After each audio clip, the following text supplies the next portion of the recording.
All right, hey YouTube. Um, in one of the videos I posted last week with my pack for my elk pack for 2019, I posted a Benchmade. I call them Benchmade Nimvorous or Rock, whatever it is. I call them Benchmade Nimvoruses. Um, that's the wrong term, but oh fucking well. Okay, so from that, I had a couple guys say, "Hey, is that the only knife you carry?" I said, "No, no, no. It just depends." And he goes, "Well, you got like one or two?" And I was like, "Dude, I got like a fuck ton of knives. We've all got a shit pot full of knives, right?" And so he said, "Well, I'm looking to do this or I'm looking to that. What do you recommend?" And I said, "Man, that's hard. It's hard to have one general utility knife as a skinning knife for your redfish and a skinning knife for your deer and your elk, as well as your multi-purpose tool with so he said, well, man, you should do a video over what you use. I don't have that fucking many followers. Please like and subscribe and give me more things to discuss. I mean, we got a shit ton of stuff and hunting wise we can talk about. I mean, even over on the other side of the garage, it's loaded with hunting shit. Hunting and fishing and outdoors and arrowhead shit and everything. So, please let us know what y'all like to see. Anyway, today I'm going to talk to y'all just a little bit on each knife set and what I use it for. Start off down here. I work in an office, work at a bank. So I go out and I do ag and oil inspections, equipment inspections, cattle, horses, crops, and then all the other loan stuff. But I really enjoy that. Well, half the time, if I'm in dress pants, I want a thin knife, and then it's just going to depend. Like here's a sheep hoofs knife. I think that's what they call it. A Swiss Army. Here's a CKRT, partially serrated with belt clip. Belt clip, I'm so on, especially on these thinner pants, because the faster I walk and they're not so tight and stiff, they kind of move out a little bit. Those clips will get hung on the frame and jams of the door and then end up bending them. But the nice thing is they're so skinny, you just slip them in the pocket, they go all the way down. So with those on EDC, I carry a pocket pistol, and a flashlight, and a knife. Moving on, say weekends come, I'm going to carry a little bit bigger knife. These are known as tactical knives. Benchmade and Spyderco's.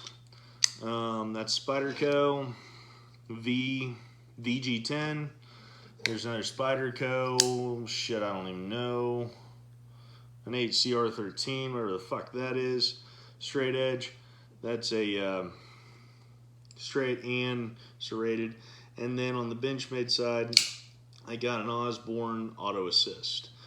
I do have some of the little push button autos, and I love Benchmade, but just the more moving parts with these knives, the greater odds of something busting. It's the same thing with your guns. The more moving parts, or any tool for that matter, more the possibility increases with more moving parts for there to be an issue.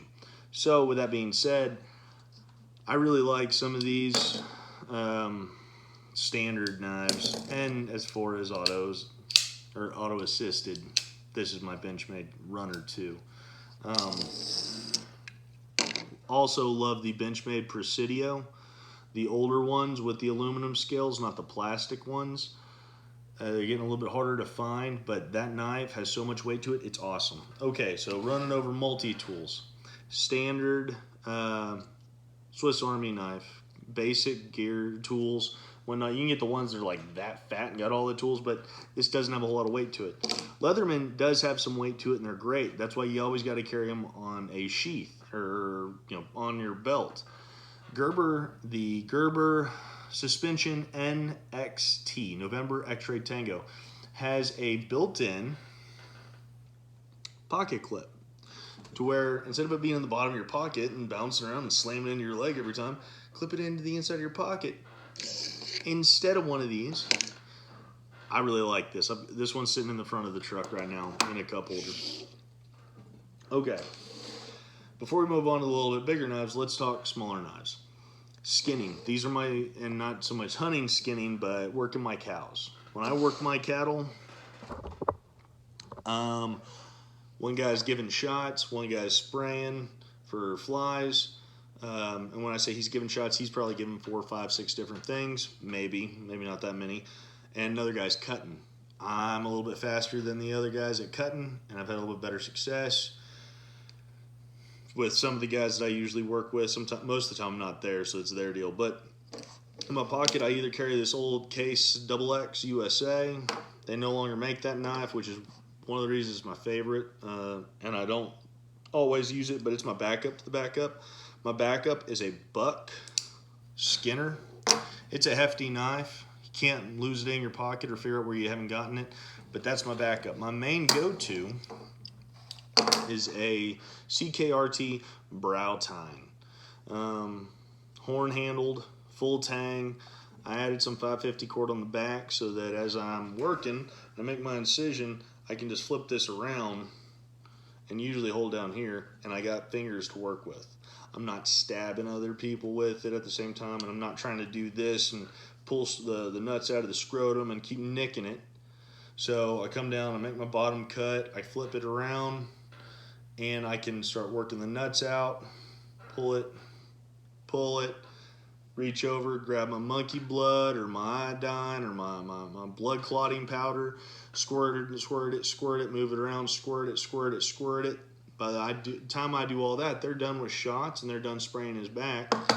I can whip this right back up, put it back in my sheath, and then load the chute up with 2 or 3 more. So these are not all my knives, but these are the knives that I use the most. General utility knives. I've got an old Anza file knife that they take these files, put them in the oven, make them hard as shit, and then put a damn good edge on there, and they are sharp. These are excellent. Use that around the house. The Benchmade Emvoris, it was on the pack. This is its brother. The pack was new. This one's I've used the dog shit out of this, and it's all worn off. I took the handles and scales off, and I painted them green, and put them back on here. And this will be what I carry usually when I elk hunt if I'm going for the day, and I'm going to be going back to a Hampton Inn or Holiday Inn or a cabin a day or so. I will carry that. Survival other knives, let's say long-term or true survival knives, I'm going to carry a Ka-Bar Fighter. It's usually, I think it's an inch bigger than the standard Ka-Bar United States Marine Corps issue fighting knife, or what was the fighting issue knife. Serrated. They're sharp. I sliced the shit out of my finger, the pad of my finger nearly off when I was sharpening this with a stone, but I got it damn sharp, I'll tell you what. If I'm not going with that, or I'm going to be going out 3 to 5 days on elk hunt, or going to be staying out there, I carry a Mark Lee United States Navy SEAL commemorative knife by Benchmade. It's an excellent knife. I've used this the past few years. It's got Mark Lee, all of his KIA information as far as his Buds class KIA. He was the first KIA, I believe, in Iraq. August the 2nd, and it's either 2000 or 2006. Please forgive me for not knowing that. I say that to the Lee family or anyone else in any branch and military community. I should know that, but thank you and forgive me for not knowing and getting that correct. But I have the utmost respect for him, which drew me to this knife. In the first place, when I saw it, I was like, fuck, that's badass. It's an excellent fighting knife, great utility knife, extremely sharp, and a couple different options and ways to use it. But if you needed to, dig in the dirt a little bit with it, you could definitely hack with it. It's not what it's meant to do as far as hacking limbs off trees, but it will do it. It's a fantastic survival knife. And then last but not least are just general knives. I've got the Glock little knife. It's a great knife. I keep this in the tractor. Saw on the back in case you needed to saw something or whatnot. I use this whenever, like, oh hey, snake, and you don't want to shoot it.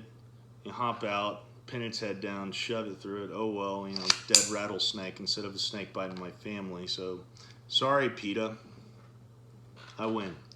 And then if I'm out work, that's always in the tractor. This is always in the truck. It's my M9 bayonet. I've sharpened the shit out of it. It took me quite a while since it is hard as hell steel, but it is sharp. Very. What's nice about this is if you have to beat the shit out of something, it's there. All this weight comes with it. You flip the blade towards you, you male to female along it, and then you have a set of wire cutters. As soon as you're done cutting wire, you may release male to female, slide it right back into its sheath, secure it, the clip, toss it back in the truck. So out of all the knives that I own, these are the ones that get used the most and pretty regular. It just depends. Going back to Benchmade real quick, and I might have hit on this earlier, but I want to reiterate it again, is that if I can go back and I got this Benchmade, this one, run over there and I can get 2 or 3 other Benchmades, doesn't matter what they are, but they need to be sharpened. Come back, find a, anyway, I can go get them. Find a box, load every one of them up in here, and say, hey, Benchmade, I really need these sharpened. Please get them as sharp as you can. You box them up, ship them out. Takes about 3 weeks. You'll get these things. They will be clean. They will be oiled if they needed it, or greased, and they will be razor sharp. I mean, this knife, I've gotten letters back saying, hey, thanks so much. That knife is beat to shit. Oh my gosh, it's badass. But it always comes back razor fucking sharp. So once again, Benchmade has my my vote of confidence, and I appreciate your time. Please like and subscribe the video, and let us know what you're looking for. I really don't look at the messages that often unless they're positive, because all the message guys usually tend to be colossal douchebags. And I just ignore that negative shit. I mean, his life must suck if you're making fun of a fucking YouTube channel of a guy that just wants to get along with the rest of the hunting, fishing, and tactical and military community. So, Blue Falcon buddy, go fuck yourself. And well, on that note, y'all have a great evening, and we'll see you soon. Bye.